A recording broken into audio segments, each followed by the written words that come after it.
Good afternoon. Welcome to Weekend Central. We come to you live from our studios here at Adesa Wikanda in Accra. My name is Judith Brown. Coming up this afternoon. This afternoon, National Democratic Congress sets up three-member committee to investigate vote buying during Ayawaso East parliamentary primaries. With a party that campaigned on resetting the country, is this a behavior members should be exhibiting to engage an anti-graft crusader? Also, the Office of the Special Prosecutor, OSP, launches investigations into MPP and NDC primaries over vote buying. The details of these and many more coming up shortly. Do stick and stay with us. Welcome once again to the bulletin. We start from here. Well, the National Democratic Congress, NDC, has constituted a three-member committee to investigate allegations of inducement and vote buying during its recent parliamentary primaries in the Ayawaso East constituency. In a statement issued by the party's National Secretariat on Saturday, February 7, 2026, the NDC confirmed that the decision follows earlier concerns raised over reported widespread inducement during the primaries held on Saturday. The committee will be chaired by Kofi Kotobi Kwache, with Majority Leader Mahama Yariga and lawyer Emefa Fuga serving as members. Well, according to the statement signed by NDC General Secretary Fifi Fiavikwete, the committee has been tasked to thoroughly investigate the allegations and submit its report by Tuesday, February 10, 2026. The party emphasized that the committee will not only examine the claims, but also make appropriate recommendations, including sanctions where necessary.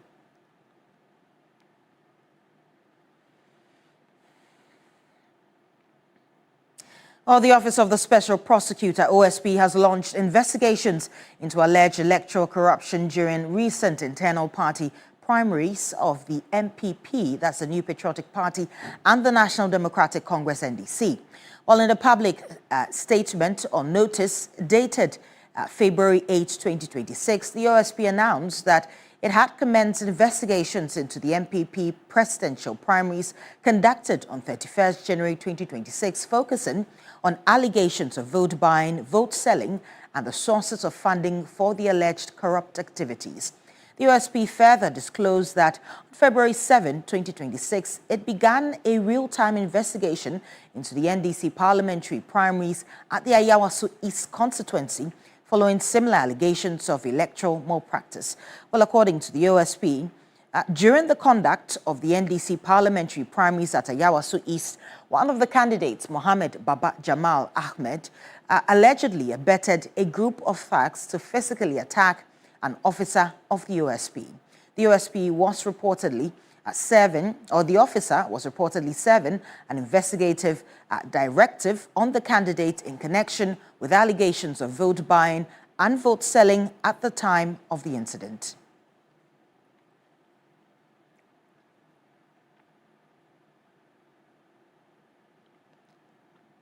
Well, Emmanuel Wilson Jr. is the chief crusader of the Crusaders Against Corruption Ghana. He's joining us with more details on this. Good afternoon, sir. Now, you observed the process. How worried are you about government that campaigned on resetting the country, yet has its members openly engaging in vote buying? Want to repeat the question? I'm asking that you observed the election yourself. How do you feel about a government that campaigned openly about resetting the country and yet has its members openly engaging in vote buying and vote selling? Well, it just tells us that our institutions are still very weak, and we need to do a bit more when it comes to really applying the laws that we have. Rightly so, if you look at the Constitution, not the Constitution, but the Criminal Code, 1960, it tells us clearly that vote buying and vote selling is a crime. You don't need a government, and this is an act that has been passed years back, way before MPP or NDC came into office. Indeed, it has been amended over and over and over. You don't need a government of any given day to ensure that the laws are being enforced. The question we should be asking ourselves is, why is it that we have this law and yet agencies that we are dealing with our taxes are unable to enforce it. This is not the very first time we are having vote buying and vote selling. Right. Indeed, during the last general election, a similar thing happened. During the MCDC elections as far back, or nominations as far back as 2017, 2018, the same thing happened. The laws have not changed. So it has nothing to do with a government that is talking about recessing or not recessing. It has everything to do with our institutions failing to apply the laws that are clearly stated in our law books. Right. Now, Baba Jamal has been recalled by the president as the High Commissioner to Nigeria. President Mahama noted that Baba Jamal was the only seven public officer involved, and emphasized the need to uphold the government's code of conduct for political appointees. Do you believe that any concrete action will be taken? Well, clearly so. There's a need for that. I have read a release coming from the presidency saying that they are releasing Baba Jamal. And they are suggesting that their content that it is because of the engagement that Baba Jamal did or had himself to during yesterday's article. But the truth of the matter is, or not Baba Jamal had engaged in it. The truth of the matter is, Baba Jamal would have stood the release of his post as an ambassador. You can't be an ambassador and still hold the position of, how do we call it? Right. Of being, that has been happy about.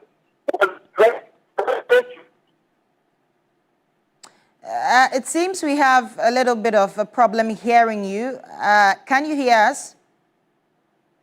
Can you hear me? Yes, we can hear you. You can go ahead. Mr. Wilson, can you hear us? Right. Mr. Wilson is the chief crusader for Crusaders Against Corruption right here in Ghana. He has been joining us with more details on this particular subject. Apologies for the problem hearing, though.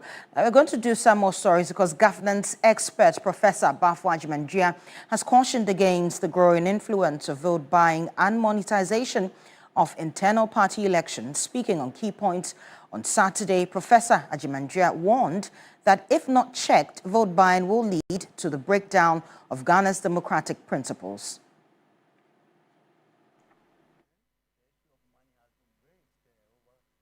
Throughout the 33 years of our republic, and it seems to be increasing, and is being pursued in different ways today, but still very dominant. And the concern has been the extent to which such inducements will influence people to make choices, and whether the choices they make are good for the country. Because if you allow yourself to be influenced by money making your choices, that means the real interests of the state will not be your concern. And that is a major issue that prevails in most democracies. Even recently in the United States, I read that serious concerns are being raised about how the elite IT people are influencing the current government. I mean, if Ed Musk can give $200-300 million to make sure people win, then the whole essence of democratic rule is viciously, violated. So people are not going to elect people based on their competencies and what they think will be good for the country, but on the basis of how much you have to influence them. And I'm just hoping there's a way. We've been talking a lot about state funding, and that is not an easy one because, again, there are so many political entrepreneurs in our society. Once we say state funding, maybe Martin and I would team up and form a party, and with our influence, we'll get the money from the state for nothing. So I think there must be serious thoughts about how we prevent this.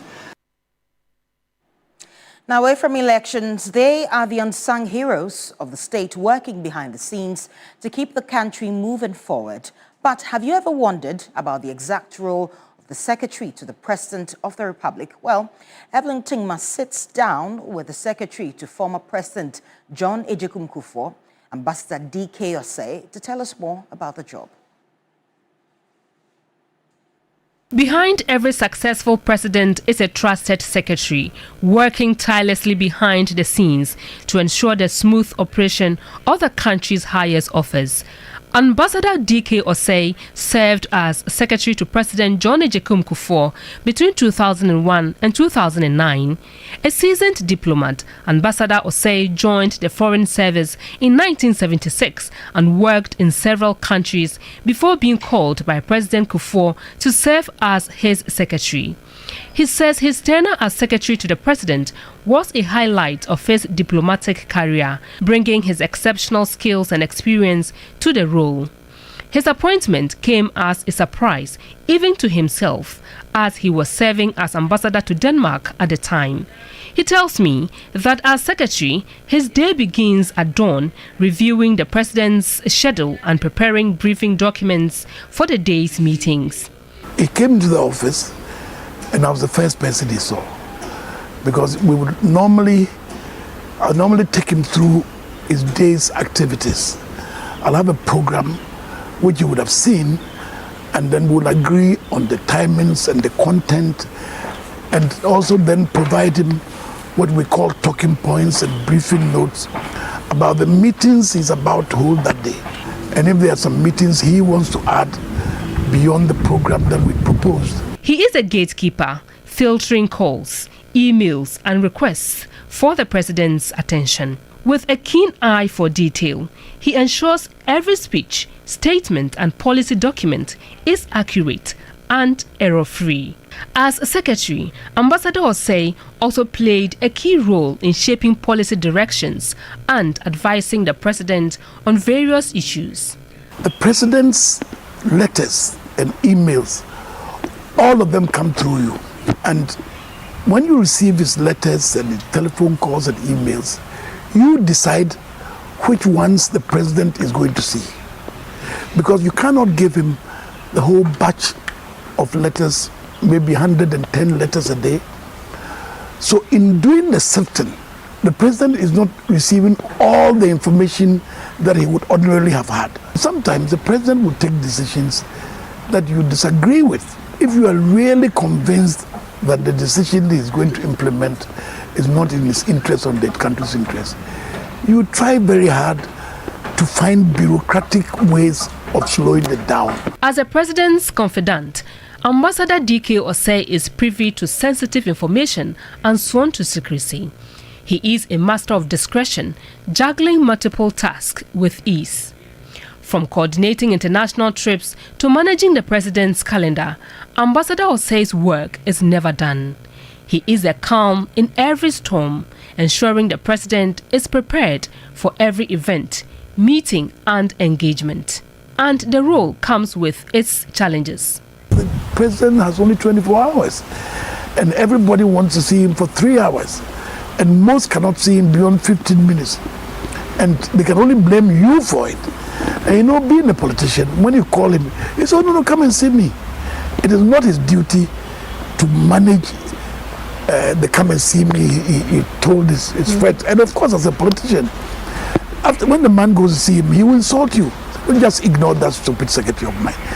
I told you to come yesterday. Of course, he's a politician, so you take the blame for it. But I didn't really mind. Despite the demands, Ambassador Osei finds fulfillment in serving his country. He described former President Kufuor as a deep thinker with a fabulous memory. If he met you once for 20 minutes and you saw him 20 years later, you said, "Oh, Evelyn, you used to work for TV3. He remembered everybody and where he met you. And human beings like that. And I learned that from him. One thing is clear. The Secretary's role requires flexibility, adaptability, and a deep understanding of governance structures. From Ambassador D.K. Osei's tenure under President Kufuor to the unsung efforts of secretaries such as Dr. Callistus Mahama, these individuals are the backbone of Ghana's governance. Their work behind the scenes is a testament to their commitment to public service and nation building, and their stories serve as inspiration for future generations. Evelyn Tinkma, TV3 News, Accra. Interesting report there. Now, away from that, the World Bank is stepping up support for food security in Ghana with a $22.6 million facility to boost rice cultivation and strengthen the country's agricultural system. The funding is under the West Africa Food System Resilience Project. Finance Minister Dr. Cassiel Atoforsen says the $22.6 million support from the World Bank will significantly enhance food security and help address deep-rooted structural challenges in Ghana's agricultural sector. The Finance Minister, during a working visit to Golden Exotics Limited, a major banana producer and exporter, as well as selected rice farms at Kpong and Esuchari, touted the project as a game-changer in the country's food production. The World Bank-supported project being implemented by the government of Ghana is designed to improve farmers' access to accurate weather and climate information through digital advisory platforms. This is expected to help farmers make informed decisions on planting seasons, irrigation and crop management, especially in the face of erratic rainfall patterns and climate change. The program also targets increased production of rice, maize, soybeans, tomatoes and poultry, with the aim of strengthening productivity, reducing food imports and building resilience across the food system. So we are targeting 100,000 hectares of palm plantation. We are also targeting rice for Ghana to be self-sufficient in rice to the extent that we will stop the importation of rice into our country. And so we believe that if we begin the implementation of the compact, it won't be too long. It's a matter of medium term. Ghana will be self-sufficient in the production of rice. Government says strengthening the agricultural value chain remains critical to controlling food prices, improving rural livelihoods, and ensuring national food security.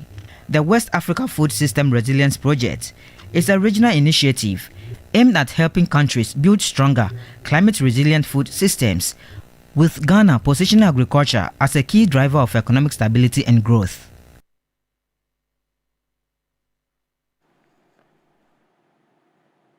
Now, the Ministry of Local Government, Chieftaincy and Religious Affairs is taking a tough stance on poor sanitation in a bid to achieve a cleaner Ghana.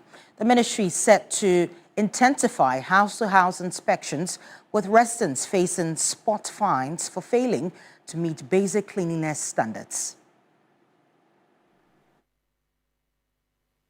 Technical advisor for sanitation at the Ministry of Local Government, Michael Fossen, says government is serious about achieving its vision of a cleaner Ghana. The ministry is also introducing a performance scorecard for metropolitan, municipal and district chief executives, with sanitation being a key area for assessment. We have what we call premises inspection. So we're going to bridge this onto the National Sanitation Day. So whilst the cleanup is going, the environmental health assistant, the sub-metros in the zonal councils will be doing the house inspections. And if your house is found wanting, they will introduce the spot fine, which is already there. It's in the bylaws. So it's just to enforce it. Then equally, the owning of the frontage. Every organization, work institution, being a church or whatever it is, your frontage is going to be your responsibility. According to the Municipal Environmental Health Officer, Mabel Frimpong, community members in Accra are already taking action, cleaning up their surroundings and expressing satisfaction with the new initiative. She also stated that sanitation is a shared responsibility, urging residents to play an active role in maintaining cleanliness in their communities and report those who dump refuse at unauthorized areas. Sanitation is the responsibility of the individual. It is our sole responsibility. It shouldn't be the responsibility of the government. The government has its role or part to play, and the individual too has its role and part to play. So our advice that we should be all vigilant within our communities. Even when you see somebody dumping elsewhere, our offices are open. You can take a picture and report the person to the office, and the law will be enforced, ensuring that sanitation within our communities. The ministry is calling on all residents to take responsibility for for their actions and work towards a cleaner, safer and healthier environment. Now, the board chairman of the Energy Commission has expressed concern over the lack of proper inspection of electrical appliances at the Tema port. During a working visit to the port on Friday, February 6, 2026, members of the board, led by Professor John Gachi, discovered that the absence of a warehouse for the commission at the port makes it difficult for inspectors to seize and securely keep unapproved goods. Briefing the board, an inspector of the commission at the port outlined several challenges confronting the operations. These include inadequate personnel, lack of office space, and the absence of warehouse for storing seized electrical appliances for further investigation. According to the inspectors, the situation allows importers to retain the goods, resulting in many unapproved and substandard electrical appliances finding their way onto the market. We don't have a difficult when it comes to the used fridges and the used ACs. For that one, it's straight seizure. Just yesterday, we seized about 100 pieces. For that one, we can get them here and seize them here. Reacting to the situation, the board chairman of the Energy Commission, Professor John Gachi, expressed dissatisfaction with the current state of inspections at the port. And some of the findings are a number of solar PVs were imported into the country between December 2024 and August 2025 to the tune of around 98,000. And majority of those imported did not have license to import the items, and proper fees were not paid.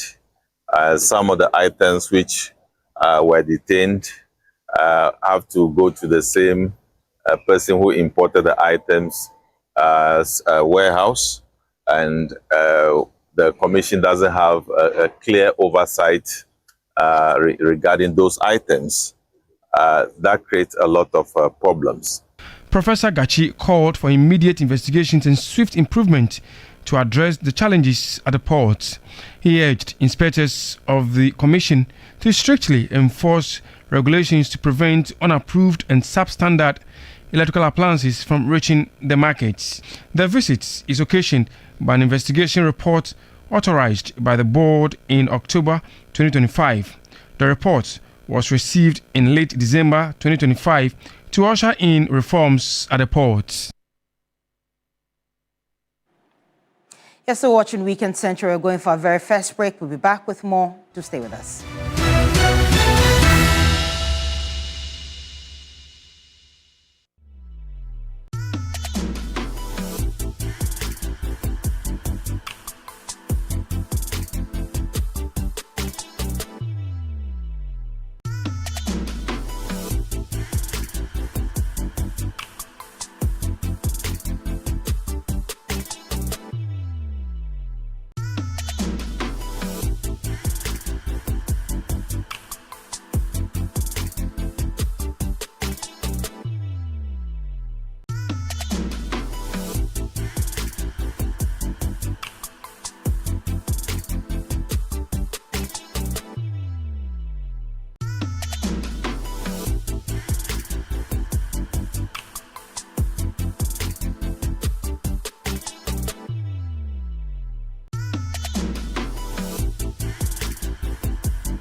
Welcome back. Let's do Regional Hub now. And for years, poor road network in the Adansiasokwa area have affected economic activities and cut off several communities. But now, relief may finally be in sight as the district begins major road rehabilitation works under the District Roads Improvement Program.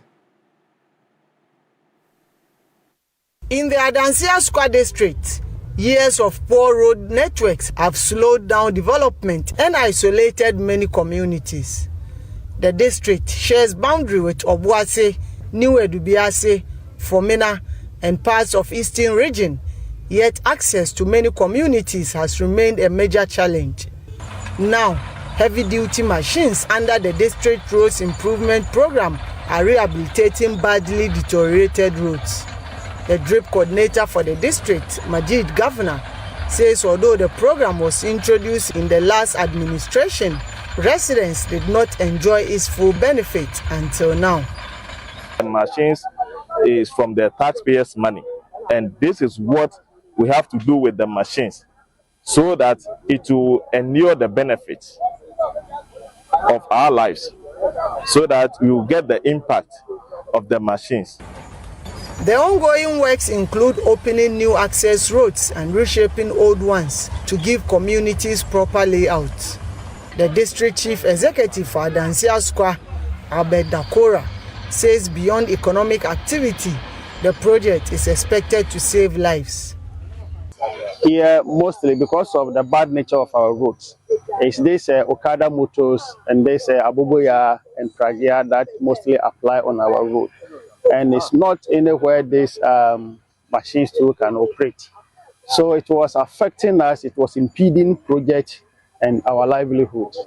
So the bad road actually was retarding our progress and our development. But as we are reshaping and constructing new roads, it will ease that burden. Residents have welcomed the initiative. Ansa na yamfani free one Mohamedru aha clinic no na de besie na si obi o hono kro wotime hwere ne nkwa e wo kwam ekwan a omutwe se de begwa pa kesie ene se obi bewu a ekwan a obefa so obeba no ebi ebedu akwa no na emoto de ba enti wontimi nchim. With road works ongoing across the district, residents of Adansiasokwa are hopeful the long years of neglect may finally come to an end. Now, some residents and traders in the Komenda area of the Central Region are protesting what they say is unfair execution of a demolition exercise. Several structures have been raised to make way for expansion of the Cape Coast Takoradi Highway, but the traders insist the expanded demarcations, which they claim were not part of the original plan, are depriving them of space to ply their trade. For months now, plans have been far advanced for the expansion of the Cape Coast Takoradi Highway, with several structures along the stretch marked for demolition. Residents and traders within the catchment area have described the road expansion process as unfairly executed. At a press conference in Komenda, the residents said they were unhappy with development at the project site. One of the traders at the Komenda Junction, Felicia Tibu-Mensah, questioned recent changes to the initial measurements, demanding clarity and answers from the authorities. They promised to work on the other sides but ignored those areas and encroached on ours. This breach of agreement is what concerns us, so we urge the government to intervene and ensure fairness. Another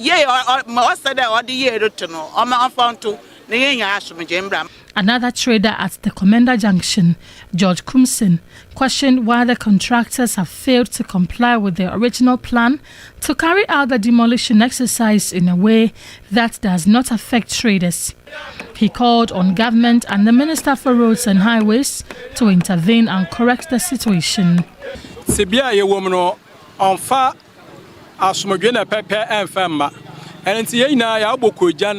The current situation is unfair, so we are appealing to the government to intervene.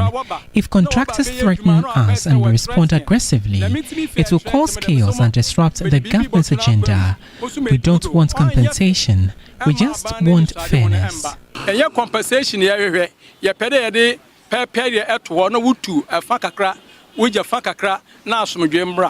The project is captured under the Big Push initiative. The expansion of the corridor forms part of government's broader national agenda to revamp infrastructure and stimulate economic growth. The Cape Coast Takoradi Highway Dualization Project covers a distance of 73.6 kilometers. Now, former Director General of the Ghana Health Service and an alumnus of Prempeh College, Professor Ajiman Bedu Akosa, has proposed the introduction of a discipline code for second cycle institutions across the country. He was speaking on the sidelines of the 77th year anniversary for the Osai Appreciation Lecture organized by the Prempeh College Old Students Association. And what I propose here today is that we should have an agreed code of discipline that will be signed by every child coming into this school, be countersigned by your parents, signed by your housemaster, and then the headmaster. So that if you misbehave or do anything untoward, then of course we will cite the code of discipline to you and take the necessary action. There is no country that has developed without discipline, and Ghana will not be an exception. And if the children are the future, then we should mold them whilst they're in school. I came to Prempeh College, and I believe I am who I am because of the discipline that I got in Prempeh College. And so, as far as I'm concerned, my proposition is that it is so important, so vital, that we cannot do away with it. I'm an old boy of Prempeh College. I'm also an old boy of GSTS. But this is instructive for all schools. But whether they will do it or not is another matter. But I am insisting that we do it in Prempeh. In other news this afternoon, Metropolitan, Municipal and District Chief Executives, MMDCEs, and their directors in the Bonny East region have signed their annual performance contracts. The contract will serve as a backbone of the local government service accountability framework. The 2026 performance contract is designed to move decentralization from theory into measurable benefits. The signing ceremony serves as an accountability mechanism. Basically, the performance contract is all about how best the various district assemblies and the various districts and the municipal chief executives in the region will adhere to the measurement we have given them. And for that matter, the measurement His Excellency has assigned them to execute. It has to do with the key indicators, the general administration. That's how best the Regional Coordinating Council will collaborate with the various districts and the municipal assemblies in the region so that we can work effectively to create a result for the region. The Bono East Regional Minister cautioned that failure to meet the contractual demands will attract sanctions. If you are able to perform, we will reward you.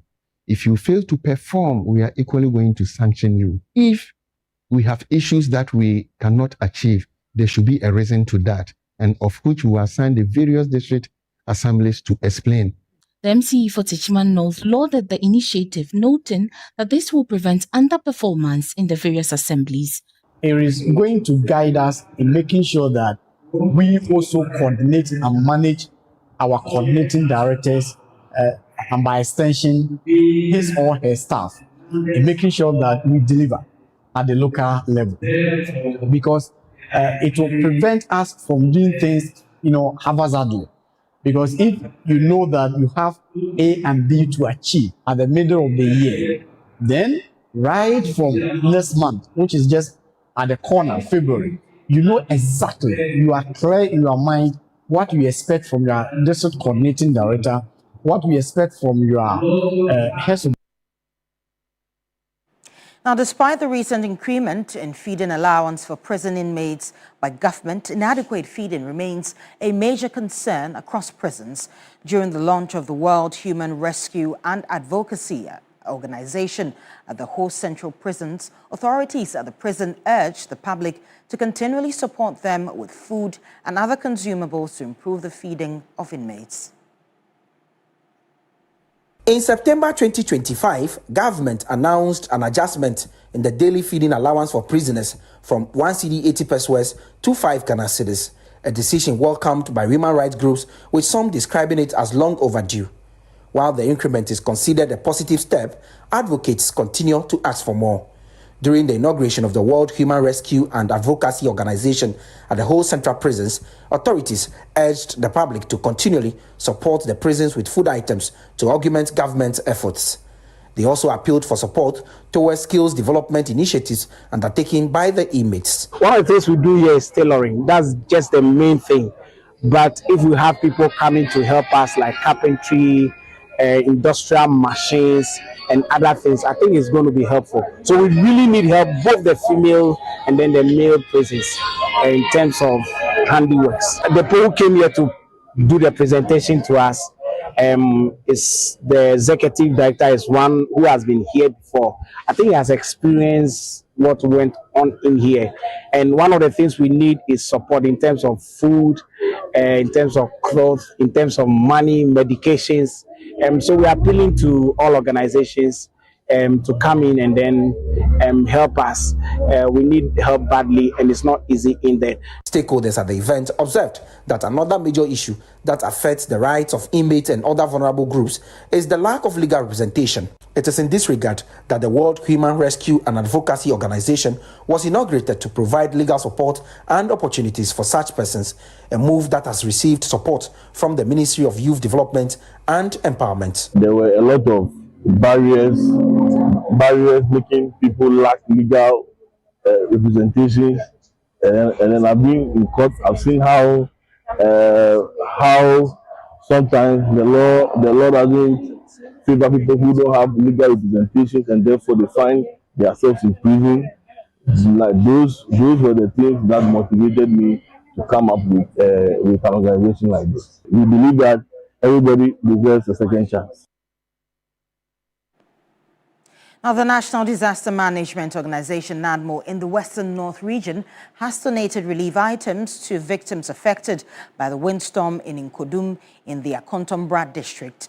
The donation follows Monday's disaster, which ripped off roads and damaged about 40 homes, leaving several families displaced.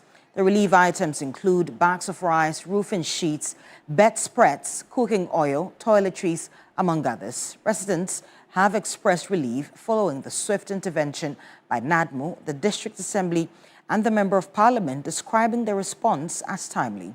Western North Regional Director of NADMO, Esther Opong Amponsa, stressed the need for community education and environmental protection to reduce the impact of future disasters. The District Chief Executive, Joseph Appiah, emphasized the need to support communities to plant more trees and ensure proper planning of community layouts to minimize the effects of rainstorms and flooding.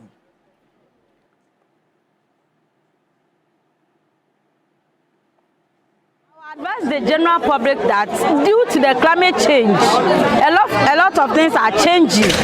So even there is some communities which have not experienced a disaster before are experiencing it.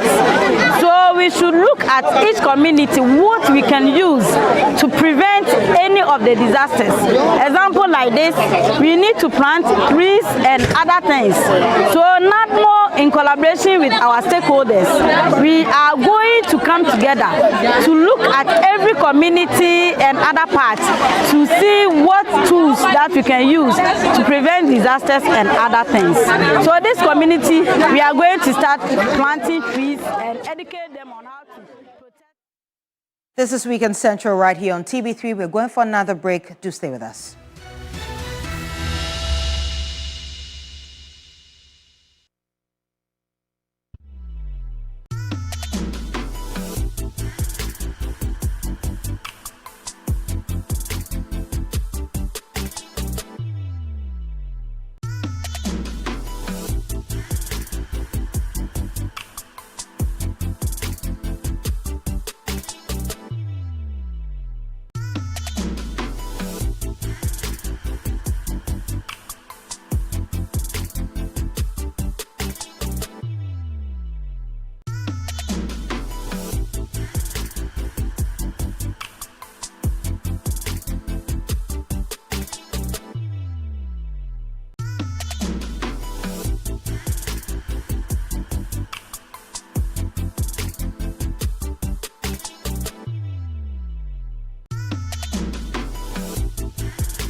Welcome back. Let's head back to our story on the National Democratic Congress constituting a 3-member committee to investigate allegations of inducement and vote buying during its recent parliamentary primaries in the Ayawaso East constituency. Well, in a statement issued by the party's National Secretariat on Saturday, February 7, 2026, the NDC confirmed that the decision follows earlier concerns raised over reported widespread inducement during the primaries held on Saturday.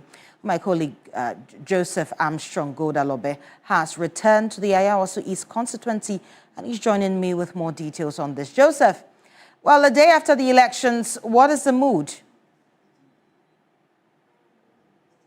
So currently we are here at the Ayawaso East constituency a day after the election, and many of the delegates have been reacting after the NDC set up a committee to investigate the alleged inducements and bribery allegations, and also the recall of Honorable Baba Jamal from his current position. Many of them have been speaking. I've been listening from the camps of the Baba Jamal and also that of the other candidates that contested in yesterday's primaries. Many of them are gathered here right now. Let me engage a few of them and get their thought on what they make of President Mohammed's recalling of Baba Jamal and also the institution of the investigation team to investigate the inducement, the alleged inducement and the bribery allegations. First of all, you are live on TV3. You've been following what is happening after yesterday's election. Yes, I think it was a nice election, very peaceful. We all went in there, cast our votes, and then the citizens or the indigents made their choice. So Baba Jamal is certainly the best. In fact, even prior to that, Baba Jamal has always been on top of them. So for me, all these noises and what have you, that doesn't come in. The president, first of all, has gone ahead to recall him from his current position. But it was something we all expected, even prior to the elections. We knew very well that every ambassador, once you come and contest an election and you are successful, you must necessarily be recalled. So that one, there's no crime. The president has not committed any crime against him. You were a delegate? Yes, I was. Did you get anything yesterday? Not really. For me, I didn't get anything from anybody. Much so because I was an agent for Baba Jamal for the day. So you were an agent, so you didn't get anything. But did you see people getting motorbikes, 2,000, 3,000? These allegations? Yeah, I heard reports of that. But what I can confirm is that I saw people with motorbikes. I saw. But as to who did it come from your camp? No, certainly not. Not from your camp? What came from my camp? What came from my camp was the TV sets. But that one crowd, we were taken by surprise. You see, Baba Jamal is too an experienced politician to come and give things like this during the day. It was one of about... Where was the TV set coming from? It was coming from some young men he had groomed at Akotia. But not from Baba Jamal himself? Not from Baba Jamal himself. Let me listen to this other young man. So you've also heard what is happening, right? Yes. Currently, they are going to investigate the election that happened yesterday. You are from the camp of Hajia. Okay. What do you make of all that is happening? I think, first of all, I would like to greet each and everyone on here. We don't have time. Let's go straight to the point now. Okay, so I heard my elder brother saying that they didn't know about the televisions and written and all that. That's lie. When you're going for an primaries or something, when you have vim that you win, these all things that you did is above the democracy. And he knows what he did. You think the TV set came from Baba Jamal's camp? Yeah, he obviously. They said they are going to investigate the election yesterday. Do you support that? Of course I support that. You support that? Yes. And after that, after they finalize and everything with the investigation, why not? We will support Baba Jamal. But right now, we the youths, or I would say some of the youth of Ayawaso East, are not ready to back Honorable Baba Jamal. Why? He's not scared. He's not a scared candidate in Ayawaso East. Yes. But I'm also hearing that you said you are coming up with 2 independent candidates. Can you confirm that? Yes, which is Honorable Umar Sanda and then Baba Ali, which from the MPP's camp. And I'm not sure. But we are all in this. But me, my vote is not going for Baba Jamal, honestly.